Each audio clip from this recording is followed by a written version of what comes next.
evening, good morning, and welcome. You've reached the Fanatics of Film, and we just barely finished Cobra Kai, the first season of this thing, man. Wow, I was completely blown away, and for all of you diehard Karate Kid fans out there, I'm sure this was a new, enlightened continuation to all that. And I got a good cohort with me here, Ron. I'm Ron, and I would like meth and a burrito. Nothing more than that. And, a sign. If any of you guys, if anyone out there has seen this, I'm dying to talk to you, that hasn't seen the original Karate Kid, or at least the original 3 movies. As soon as the authorities are done with your house and your parents getting yelled at for being terrible parents and not letting you see the Karate Kid by now, reach out to Ben. Reach out to me and let's talk, because I want to see how you feel about this show, because I would love to see if you connected with the characters in the way that I did, because these are bringing back all old heroes of mine and heroes and villains of mine. And so when that movie came out, when it was brand new in the theater, I saw it several times in the theater as a kid, as being the same age. So seeing this happen for the first time made me want to be a karate master.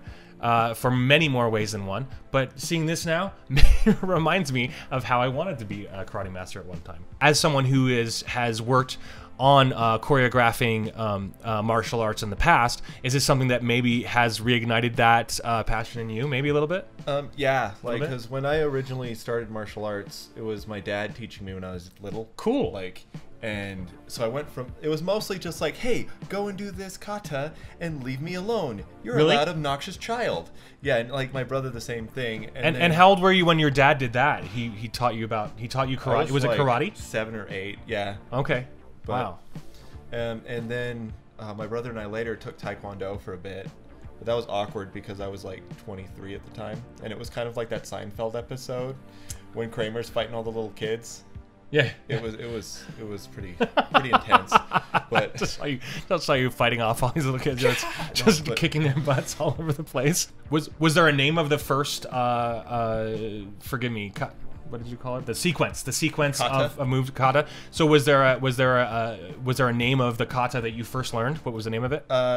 If there was a name, I don't know. Okay. The way I've always learned it is through numbers. There's like kata number 1. Okay. So do you still remember that to this day? Could you do it? Oh, okay. Okay. But I think I could still, because in Taekwondo they have similar things called forms. Okay. I could probably still do the first 2 forms of that. But cool. We'll have to do a video of him doing that. I might even film him doing it in a bit here, and we might even intersplice it with this video.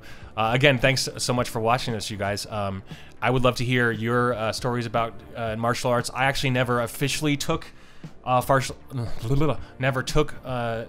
martial arts because we couldn't afford it when I was a kid. Martial arts when I was a kid, but I envy anybody who did. So I'd love to hear people's stories.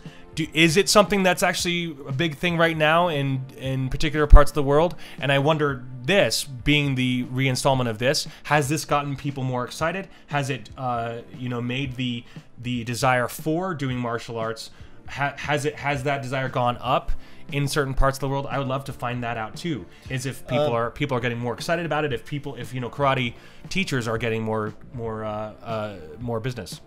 Well, right now I don't think it has been, because it's only been like a week. Right. As of right now that this has been out, maybe less, and I've seen it like 3 times now. But the last huge influx for martial arts that I remember seeing was around the mid, like 2005, 2006-ish, when UFC became popular. Okay. And everyone's like, oh, I'm going to take to the cage, and I'm going to kick some ass and take some names. Yeah.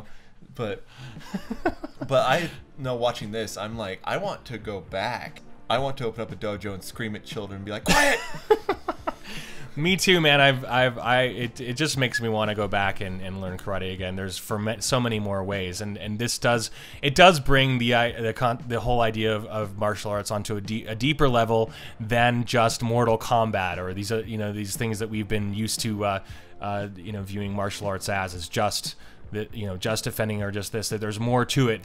It's here and here, not here type of thing. So anyway, that's just so everyone knows, he pointed his stomach, not his crotch.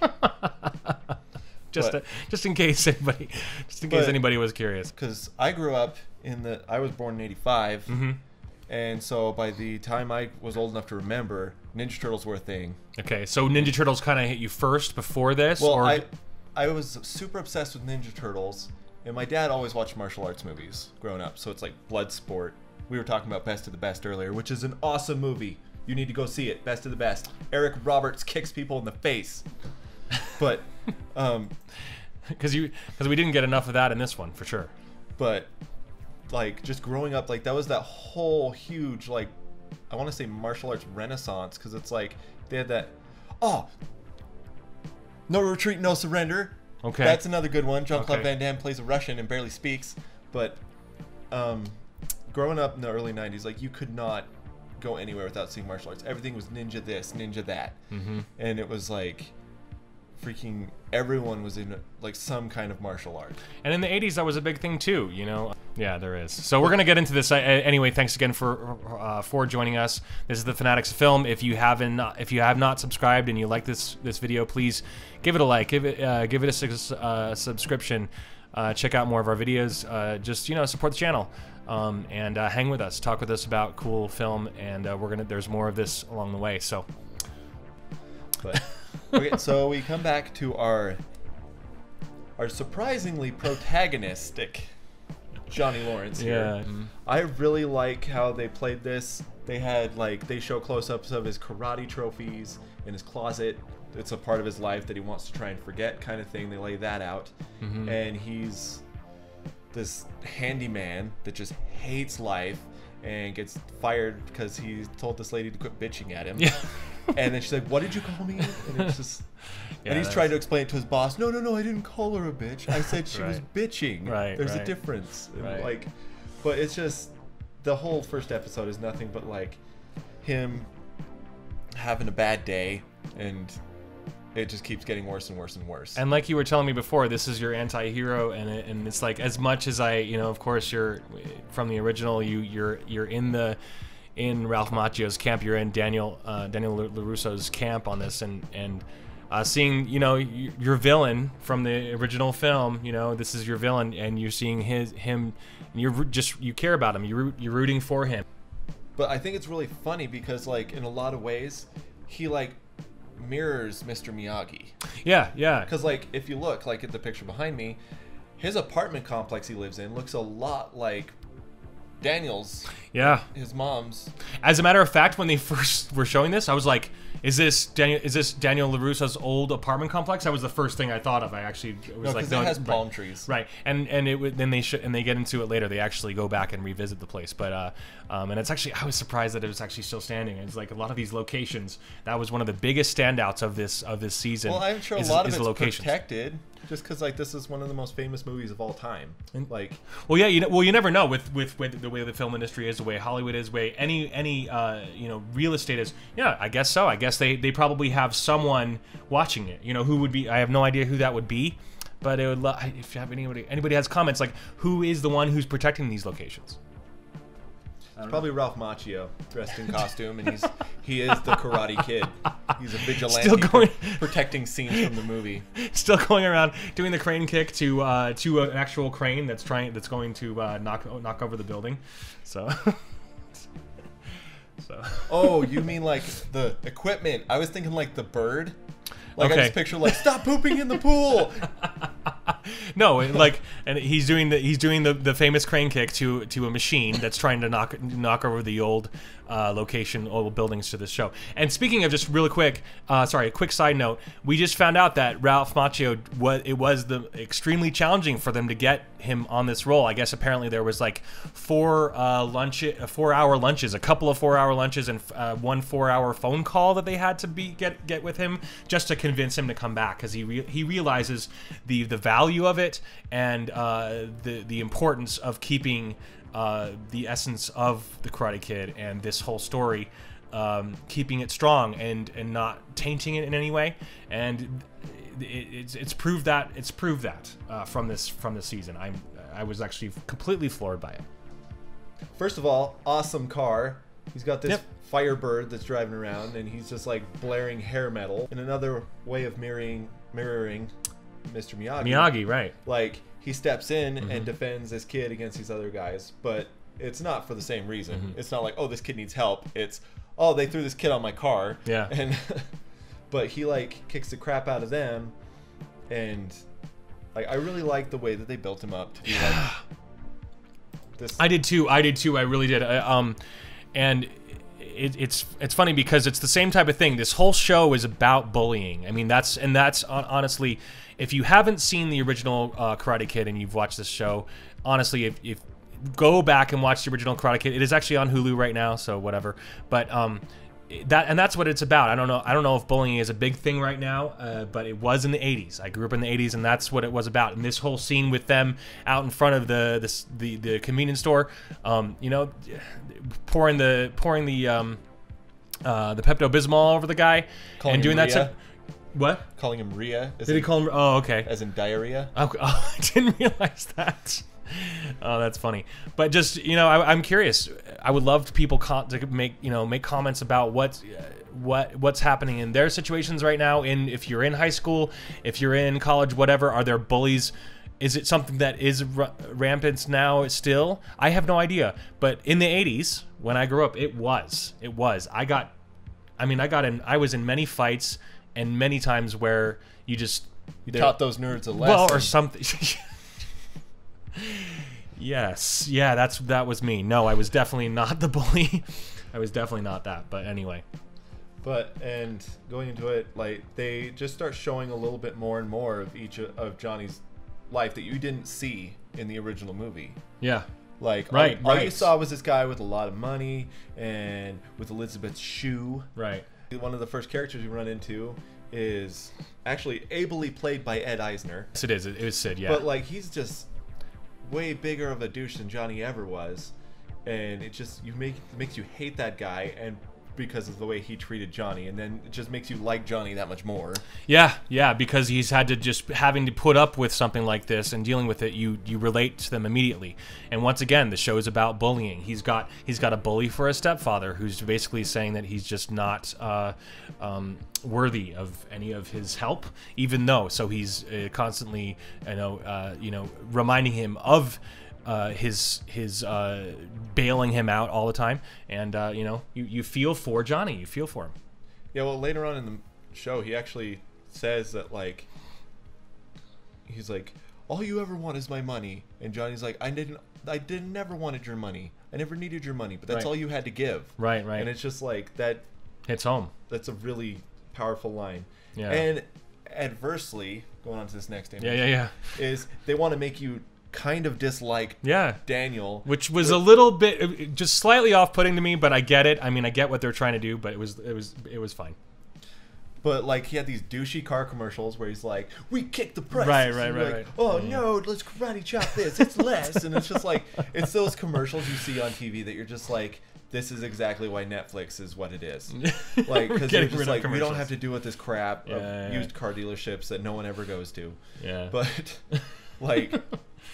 And the whole everyone gets a bonsai tree, like it's so cheesy, but yeah.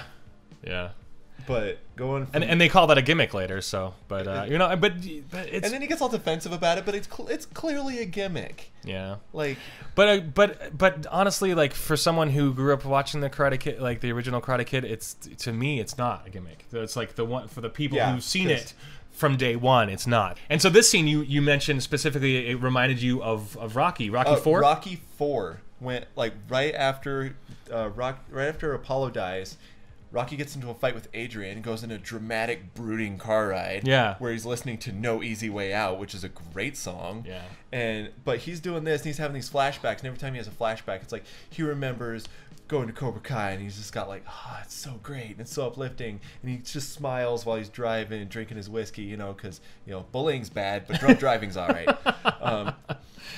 And he's just driving around, then he just remembers like him and his friends beating up Daniel, and he smiles again, and then he just remembers Elizabeth's shoe, Allie, in the movie. But Then it shows Allie and he smiles again, and then it shows Mr. Miyagi kicking the crap out of him. And then he kind of makes this like, wait, what face? Like, no, I don't remember this. And then like another one where like he gets kicked in the face with a crane kick, and he's like, no, what's going on? Yeah, it was a great scene. It made you see it's once again it's flipping everything on its head, and you're seeing it's like, you know, the Wizard of Oz and Wicked. You're feeling for him. You're feeling all of his turmoil. And he's defying gravity. Yeah. Yes. I know Wicked. He gets rear-ended, which, spoiler, Daniel's daughter's in the backseat when it happens. The tow truck just takes Johnny's car to the LaRusso car lot. It's almost where Daniel's kind of being a bully. Like where he's making fun of him. He's like, oh, well, if you want to get down to it, I kicked his face, you know, like. And then in a send back to How I Met Your Mother, he's like, well, it was an illegal kick. Right. And he's like, well, you know, what about the thing with my knee? He's like, well, I got a point, or I got a warning. You got the win. You got the win. That was actually a great line. I got a warning. You got the win type of thing. And that was actually kind of cool. It's really good. It feels kind of funny because Daniel is, you know, just reaching out to him. Hey, buddy, how's it going? He's trying to be good, but then when he's surrounded by his cousin, I think they're both his cousins. Forgive me if they aren't, but one of them is his cousin. The only one is the big one. Okay, so so he kind of gets roped in to be like, hey, isn't this the guy who you kicked? You know, so he's like, it's almost like the guy you ass kicked, right? So he's like, it's almost like he's roped into a little bit. I'm not saying that he's not to blame for it. He's definitely to blame for being a dork here, but at the same time, he was kind of nudged into it. It's like bullying situations. Yeah. It's like stereotypical thing. Right. It's like people are like the bullies are always the big men when they have their friends around them, but then when they're by themselves, they're like, well, whatever, you know. Right. It's like you got to prove something or whatever. So, once again, the whole training that he's going through, like his training that Sensei Lawrence is giving him is just literally handiwork that he doesn't want to do. It's like, go clean that gym mat. Hey, do this, like in the picture, do this wiring. That's going to take a while. And it's just like... He's like, while you're at it, fix the wire. It's like he's like a 16-year-old kid trying to... It's like, I've never done electrical work before. Oh, and then the health service guy shows up and he's like, you're not open for business, are you? And he's like, "Oh no, that's just an illegal I hired to do some of the work." Right. Like, and that's it. I don't accepted need to know right away. About that. Like, it's like that. I'm not going to tell you how to run. He's like, I'm not going to tell you how to run your business or anything. Never mind, you're exploiting, you know, illegal immigrant, you know, workload. Right. But you better not be open yet. You better not. Because of zoning, damn it, or whatever. And then like as he's training him, you kind of see some of the training that Johnny went through growing up. Yeah. And like, you know, he goes later on in the, I think we actually have a picture of this, but later on in the series, it shows the first time he went to Cobra Kai, and he's like looking through the window, like, right. You know, listening to his Sony Walkman while he's riding his bike, which is what I did a lot of the time. And even there's a moment where he's, you know, having to shut out his parents fighting, and so he puts on his headphones. I did that a few times. Anyway, sorry. They have Bob here. That's what these little guys are always called. Oh, really? Like I think that's like their name kind of thing. Okay. I've been to like 3 different martial arts studios that have called it Bob. Oh, okay. For some reason. Interesting. Because I think when you hit them, they bob. Oh, okay. But they have him sitting here. He's just like, he's trying to teach him an important lesson, but he's doing it the Johnny Lawrence way. Right. Where he's like the kid's sitting there just like. You know, just like that's how he's punching him. He's like, what the hell is this kid doing? And he like runs up and he's like, no, you want to hit him, you want to punch through the target like there's someone behind him that you want to hit. And he's just like, he ends up having the kid visualize the douche guy, the Kyler, yeah. Kyler is a douche. But and it's just like they make you hate him so much, and they build up this kid who's like, oh my gosh, go Miguel, you can do it, you know. But like he's just showing it shows how Johnny does it his way. He's doing everything his way. Like we've seen the Miyagi way, but you know, we're seeing a way to get to the same place, just a different route. Yeah.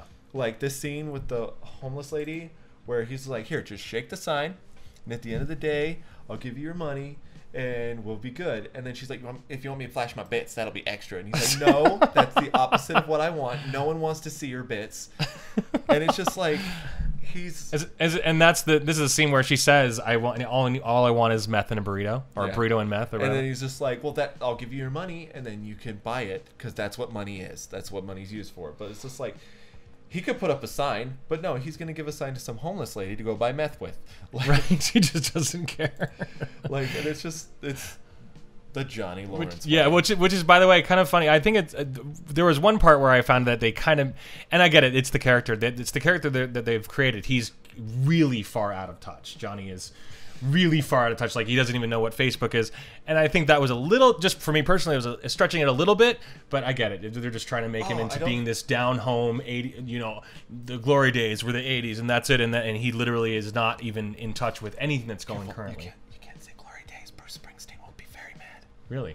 Probably, I don't know. Yeah, I mean, for a second, I thought we were infringing on copyrights. Look, by Bruce see, Springsteen. we got snippet. See, well, I want meth and a burrito. Okay, there we go. not necessarily in that order. I could do both. They could put meth in the burrito, save time. They could. Meth burrito. But yes. and another, send back to the way he's training him. Like, Mr. Miyagi had Daniel waxing cars and like sanding stuff and painting a fence. Johnny Lawrence ties a kid's hands together and kicks him into a pool of the school they broke into. Like, and he's like, kick, or else you're going to die. So this makes me wonder, since, forgive me, spoiler alert, if we've been spoiling the whole thing this whole time. If his master, Johnny's master, comes back, and we might get a flashback of him, throwing Johnny into the pool. Maybe that's the way, the Cobra Kai way previous, the old Cobra Kai way. Live or die, man. I should have asked him if he knows how to swim. Yeah. And he keeps pulling his head up and being like, dude, you got to kick. You're going to die. I remember that. But he cares enough to, worry about the kid. Yeah.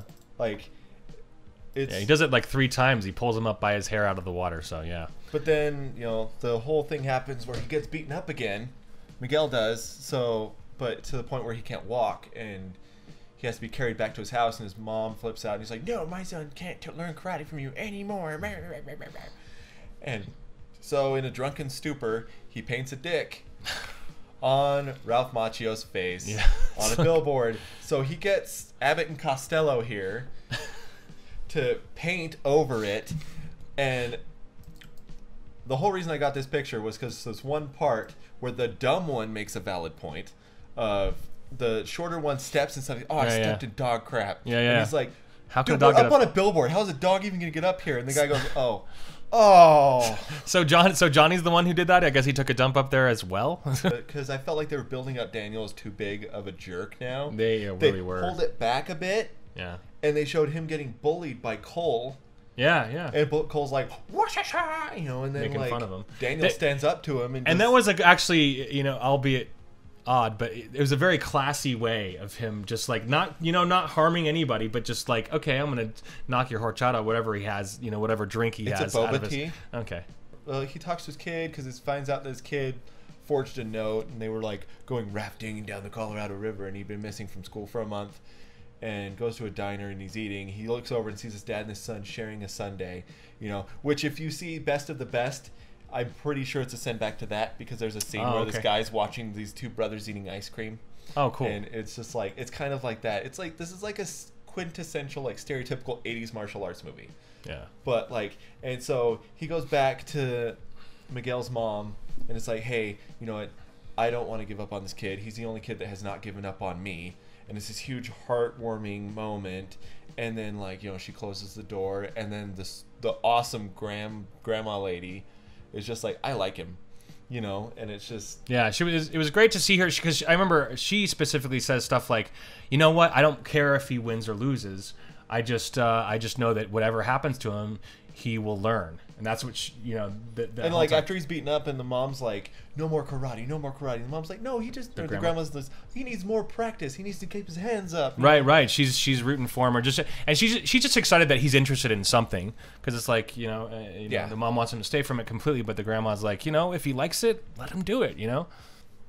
So here we have Sam, Daniel's daughter, her friend, signing up because she's tired of being bullied at school. Yeah. And girls can't fight. They have hollow, tiny bones and Right, like, remember stuff that doesn't even make sense. And then he's just like, well, just don't act like a girl the whole time. She's like, what do you mean, act like a girl? How do girls act? She says, or something like that. Something to that like effect. whining and complaining and not letting anyone finish a sentence. Yeah, and she's like, well, actually, I know a lot of guys. Quiet! And he like cuts her off. So to get back at him, Daniel, showing how exactly far off the rails he's gone, talks to the owner of bringing the rent mall, up. He basically tricks him into bringing up the rent. He just basically helps make it worse for Johnny and trying to make the Cobra Kai studio. And it's like you understand Daniel's motivations and he's being a jerk, but you understand why. If you've seen the original Karate Kid, you feel it along with me. If you haven't, then you probably don't. But honestly, this is I love how his wife a lot of the time is kind of like a Miyagi in the sense she's whipping him back into shape here. She's bringing him. It's like, hey, look, man, you're the one who's being the jerk, and so she reins him back in. And this is right. This scene is a turning point in the show because she basically says, you're being the jerk. I want the old Daniel back. I want the Daniel I married, etc. And so he does. He ends up changing and brings out all his old memorabilia and stuff, and it's awesome. It's a wonderful scene because it makes Daniel realize that he's changed a little bit and kind of going back here and everything else. So yeah. But then she points out, what about everyone else in the strip mall that Daniel just screwed over? Yeah. It's just like, I'm just like, wow, he's kind of a dick, you know? Yeah. But like she's serves as a voice of maturity and reason throughout a lot of it. Definitely. But and I've like this point here brought up something where like he goes and visits Miyagi's grave and then trims the bonsai tree there, and I want to touch base. I feel like they had a missed opportunity where they should have put Pat Morita's actual death date as the death date of Mr. Miyagi. And they do mention it in one of the episodes. They said dedicated to him, and they it was do this mention episode that this came from. Okay, but yeah, it's a shame that they didn't use like his actual death date. They said 2011 instead of 2005. Isn't that right? But I feel like the reason, like, I feel like the way they set it up is they set it up to show like Daniel is so far to one side because he didn't have Mr. Miyagi to teach him and keep him in line. You know, so he did this where he goes to the grave and he has a flashback. So emotional. And it was just like a really touching send back to it.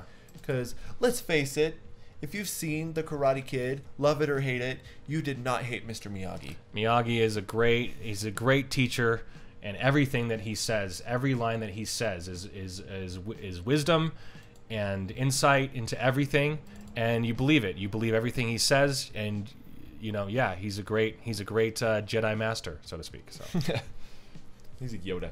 But, yeah, he's a Yoda. But we're this I absolutely love this scene because it brings back the same music from the original, and so it brings out all those emotions of. And once again, a lot of these films are like it's time travel, man. It brings you back to being a kid again, and this moment did. He puts back on his original.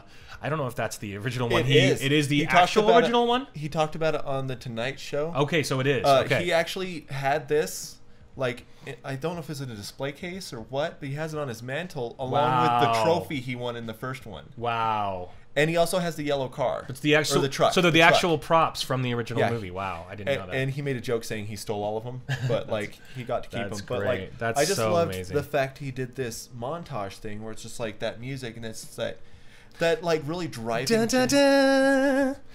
Then the pan flute playing. Yeah, and it just crescendos and and then he just puts on the headband as his little pose and it's just like. And then he starts doing his moves and everything. It was just it's a great moment because if you are an old Karate Kid fan, you will get the feels like I did in that. It's like on The Force Awakens when that ship blows up and a lot of stuff goes back to Star Wars for me, and I'm not going to apologize. But like when they're running from the stormtroopers like bombarding that town, and they're like, oh, quick, no, not that one, that's a piece of junk, let's go to this one. And then that one blows up. They're like, okay, the junk will do. And they run back and it's the Millennium Falcon and everyone's like, yay. You know, like that's how I felt. He put, like, it's like he put on his headband and he's getting down to business. And like, and that's what he says here. He says the junk will do. Doesn't that somebody say? No, I'm just kidding. He didn't say that. Anyway. The junk in his trunk. But yeah. like, and then like we go back to like, here's what I was talking about earlier. Yeah. About how it shows Johnny would hang out in front of Cobra Kai and like look through the window like some kid looking into a pet store wanting a puppy, and like they go into like his childhood a lot and why it took him to where he was at. Yeah. And it was like he saw Kreese in there teaching people, and he just saw his headphones on, just like all starry-eyed. And it's like you were saying before, you envision from the original Karate Kid, you just envision this guy being a rich bully, but you know he's got demons too. He's got things where judgmental parents. You know, once again, this is not Sid, of course, but this is his father just judging him and telling him that he's basically not you're spoiled like you're me. Yeah. Johnny's son Robbie, who still has not gone back to school. I want to point that out. They just kind of forget that and stop talking about it. That is one thing that's dropped, hasn't it? Because the first thing they say is he hasn't been back to school in like a month. So. And Daniel agrees to teach him karate. And he's like, squeegee the window, jack the car. That was a great montage, and I believe, forgive me if it's not Beethoven, but it used a completely different type of music, which is actually very interesting. It was great to see that. It was great to see that. Even up to the staple the papers like this. Okay, give me wax on, wax off, and they're like doing the block thing, and it's just like what Daniel did with Mr. Miyagi. And at the end, he's like, whoa! And at that point, I had chills. I was like, oh my god, that was so freaking cool. Every time that happens, it's awesome. Like that's one thing this series did really well. Yes, is they called back to the original ones without relying 150% on it. Yep. Like, which is why I think that people who haven't seen the original Karate Kid, and if you haven't seen the original Karate Kid and you're watching this show and enjoying it, awesome. I'd love to hear your comments.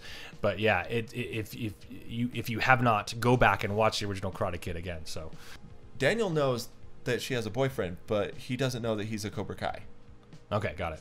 And Robbie knows that, or Robbie finds out that she has a boyfriend, but he had like seen Miguel getting Johnny's old karate gi from a trunk, and he's just like, that's my dad that I told to leave me alone, but then he left me alone and now I'm mad. Like they did another send back where they like had them at the putt golf course. I'm pretty sure it's the same miniature golf course that was there before. Yeah, is it confirmed? Like 95% positive it is.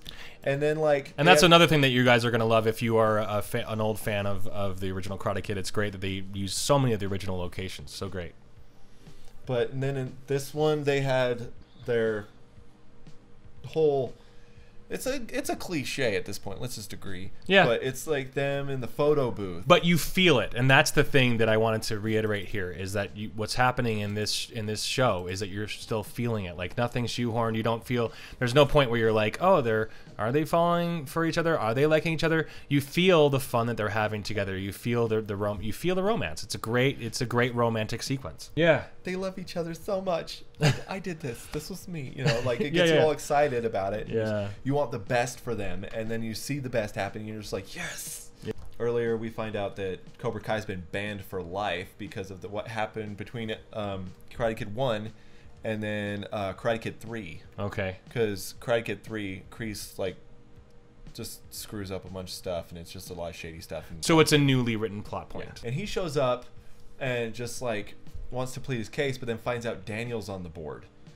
So that's like a huge wrench. And that was great seeing him walk in and go in the music and everything. And then like, but it just is. They kind of went back to Daniel kind of wanting what he feels is best, but going about it the wrong way. Like they have Daniel who's like, no, Cobra Kai can't come back. Cobra Kai can't come back. And then they're like, well, so what do you know about John Kreese? And he's just like, John Kreese is dead. And then they're like, so sorry for your loss, you know. And then Daniel's like, oh, please give me a break. And they're like, Daniel, have some respect. Yeah. Like, and it's just like, you know, he's just holding on to his grudge that happened in the 80s with, you know, granted, they did kind of force him off of a cliff on his bike. So I feel like he's justified in those feelings, but the way he's going about it's all wrong. And that's what they're trying to iron home. Like, even the best intentions can have go the wrong way. And that leads me to just a quick thought out to you people out there.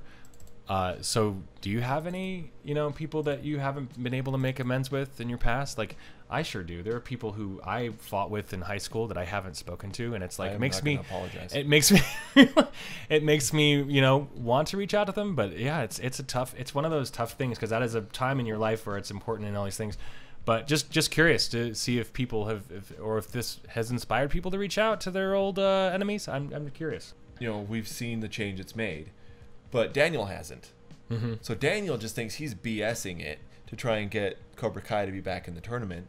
But he's like pleading here. He's like, he really is, because he expresses here that he needs them. He needs the kids because it's making him feel whole again.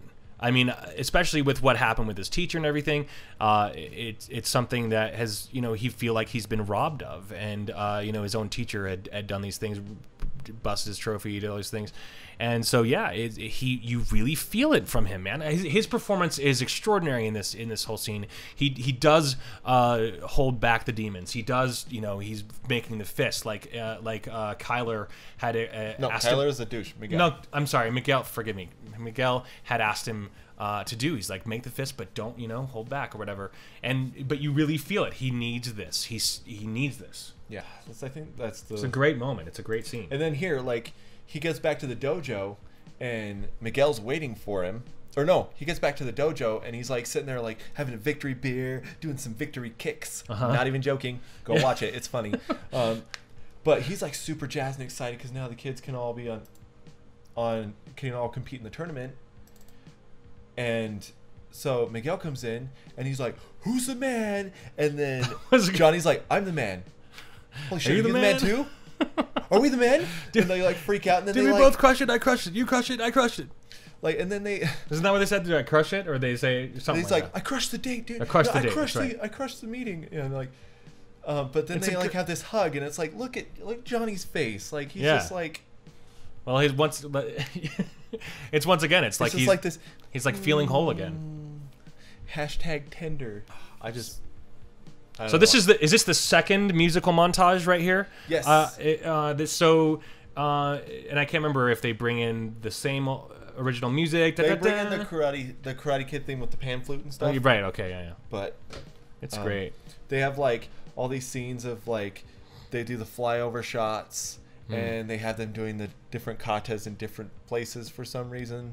Like it looks, it's a musical montage. It's like this kind of it was great. This choked me up a little bit. Yeah, it did me too. Because like as a father, like all I look forward to is like sharing similar memories with my kids that I had when I was little with my parents. Right. And it's just like, so seeing this, it's kind of like, it's just being passed down. It's great too, and there's synchronization that they have there going to. It was a beautiful moment. It's great.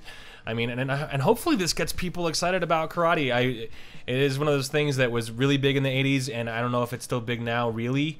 Everybody's into UFC and all that stuff, but there's a spiritual aspect to this, and that's the important thing that I'm trying to drive trying to drive home here, is that there is a spiritual connection that they have, and like Ronnie was saying with his his parents and then want to pass down, etc., all these things. So it's great.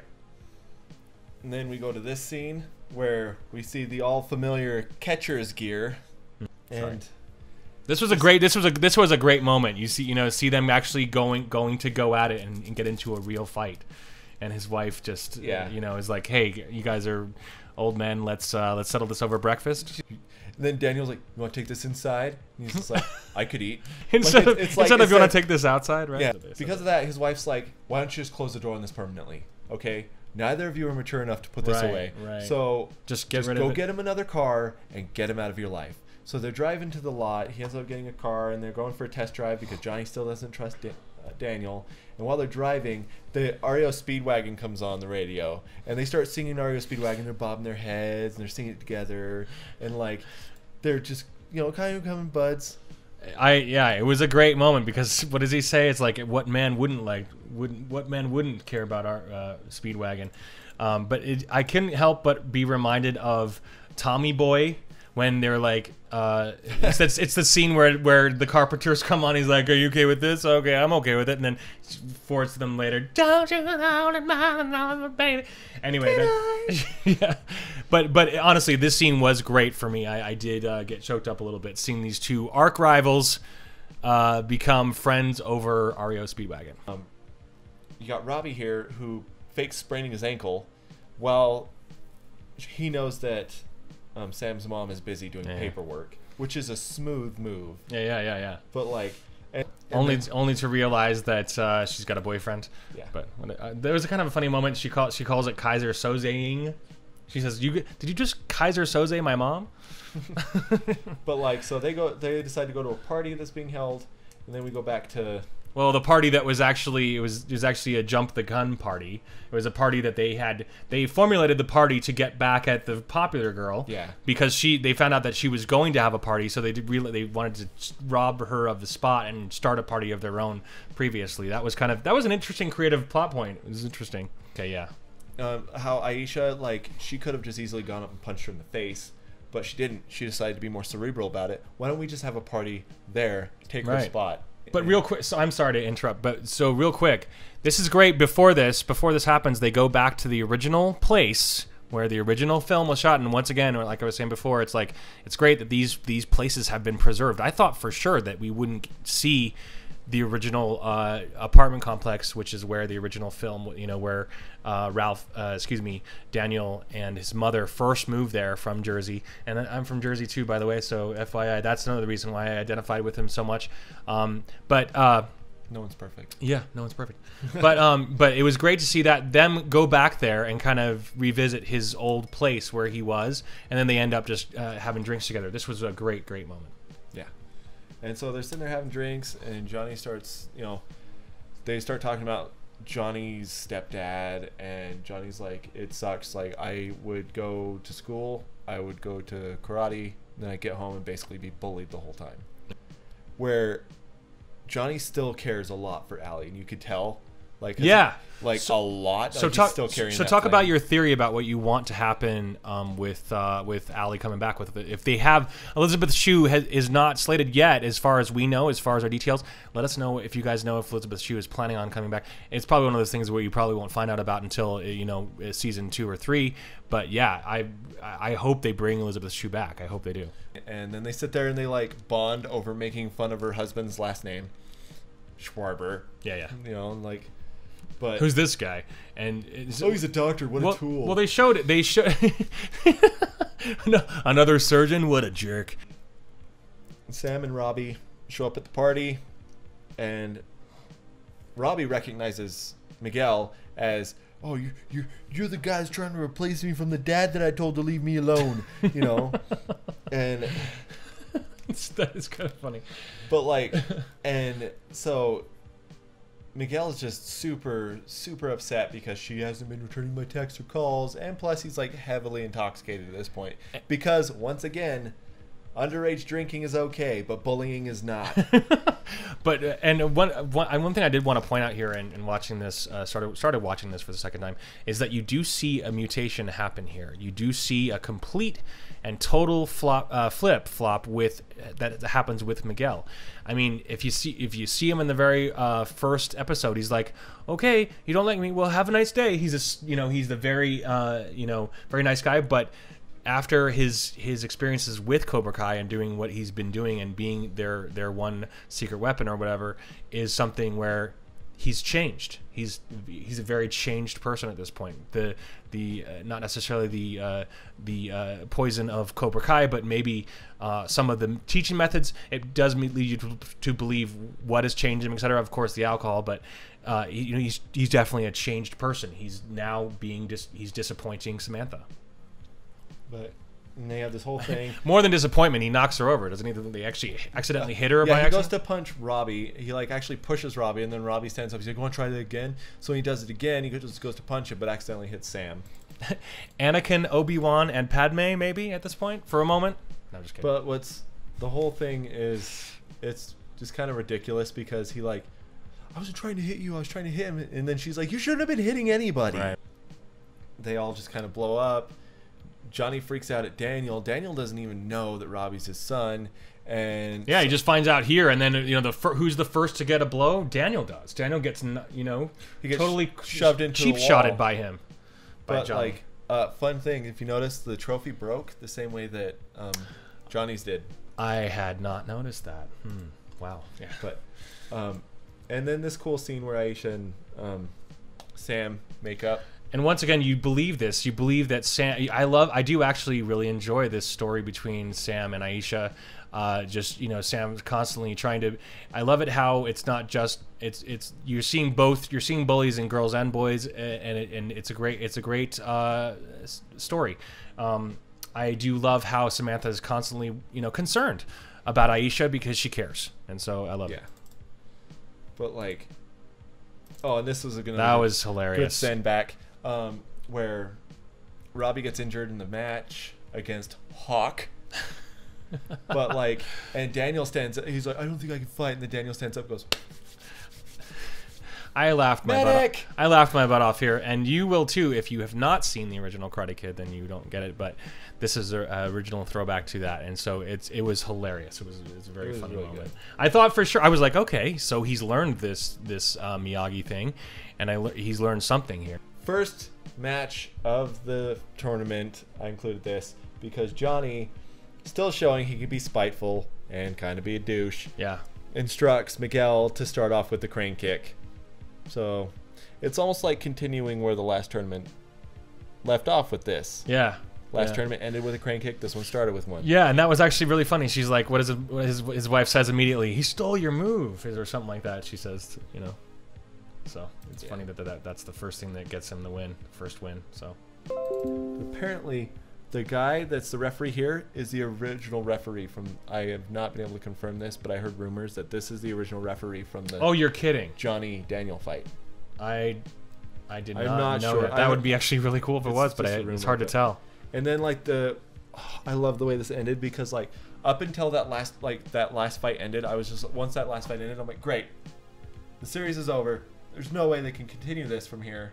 What are they gonna do? And then like the last 5 minutes, you see Sam in her dad's dojo doing like this cool flippy kick, then ending with a like in a punch. Yeah, that was cool to see her. Yeah. So it's just like, oh, she's gonna start training again. Uh-oh. And so, do you remember what exactly inspired her to do this? To get excited about it again? Was it just literally being at the event and going, I missed this, you know, because she's like she says, because earlier she says it's been 8 years, Dad, and it's like to her it's kind of something that's passed. She isn't really necessarily interested in it anymore. But right here she's back at it. Do you remember what actually? I think it's something that Aisha said because when they were making amends, she's like, you know, maybe not wearing a Cobra Kai or she's like, I could get you a Cobra Kai uniform. That's she's right. like, well, my dad would flip, and she's like, well, even if you're not wearing it, we could use another girl out there. She sees that Aisha is getting some payback and being able to defend herself and okay, so I see that now. Like, and maybe she sees it as like a way that her and Aisha could like, you know, bridge the gap, become friends again. It's something they could do together. Oh, dude, how messed up would that be if Sam ends up joining Cobra Kai? Oh, wow. It wouldn't happen, but it would be. Oh, that'd be. Funny. I actually thought about that, and that would be it'd be an incredible plot point because of that, because of Daniel's complete and total bigotry. Well, he's. I mean, he has this. It's a deep-rooted feeling. For the name Cobra Kai, for the existence of it, and it's like Johnny could have just brought back his own dojo and given it a different name, and it wouldn't have as strong of an impact on Danny, and it wouldn't have. But because it's the original name, it's going to have serious impact.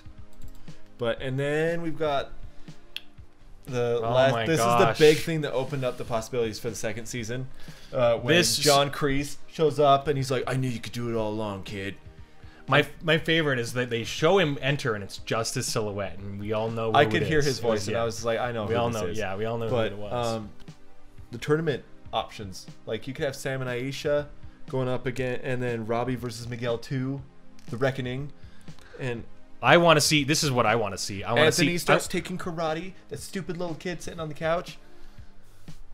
Yeah, no, that's we want to see it, and the beauty about this is that everybody progresses, everybody learns something from this show, from this 10.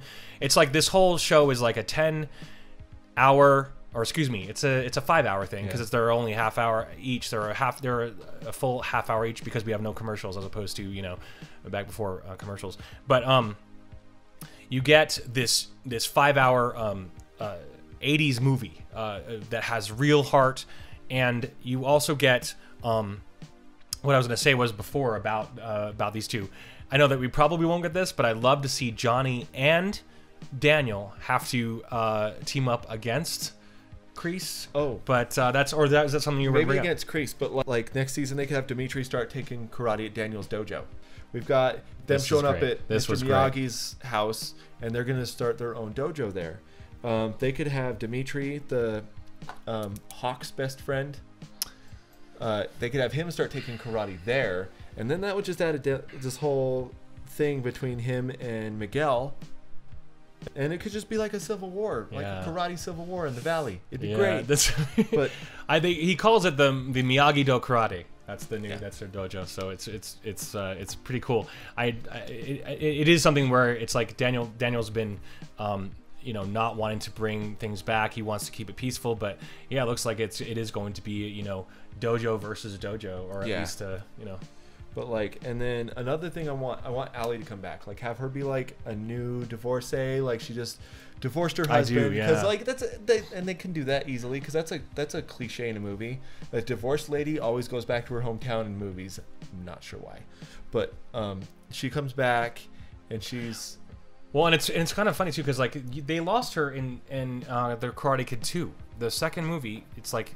She went to Cal Berkeley. She had been gone already that quickly, and it's just so it's bizarre. I wonder if it was just like Elizabeth Shue's agent. It was like, you know, we want more money, or she's too busy.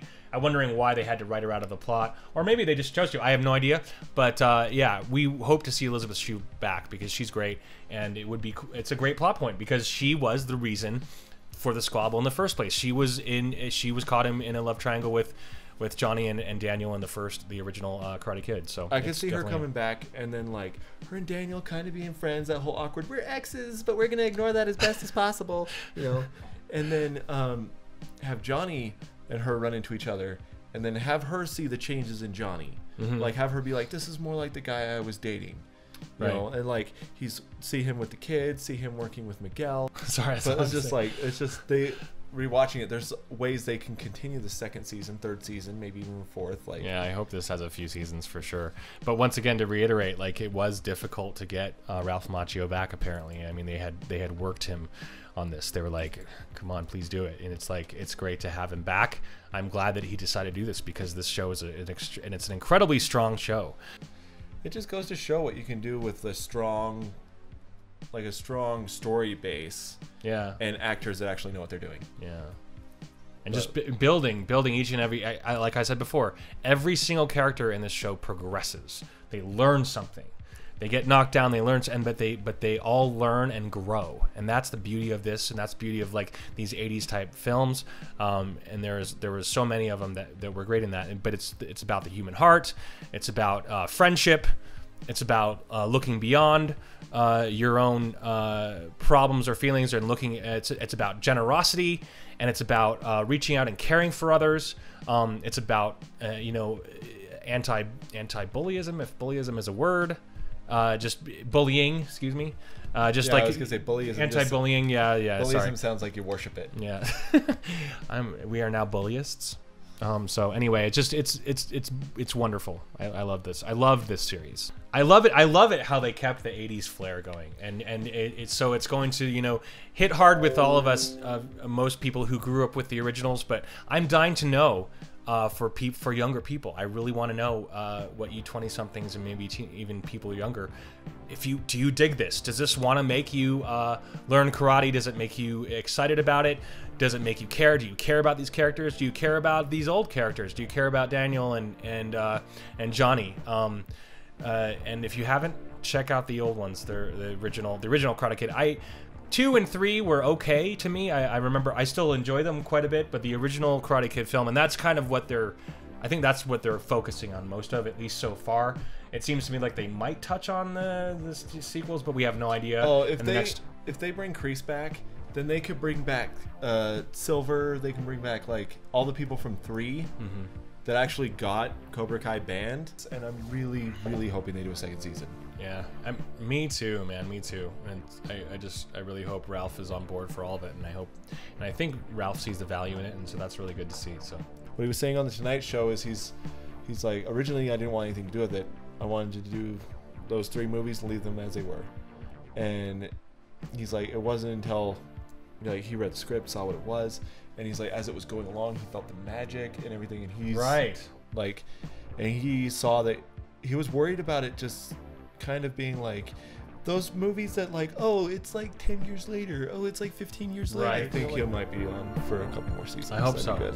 So in closing, thanks again for joining us. Please subscribe, give this video a like if you liked it, and share with other people. We our passion for the Karate Kid and Ralph Macchio and everybody else.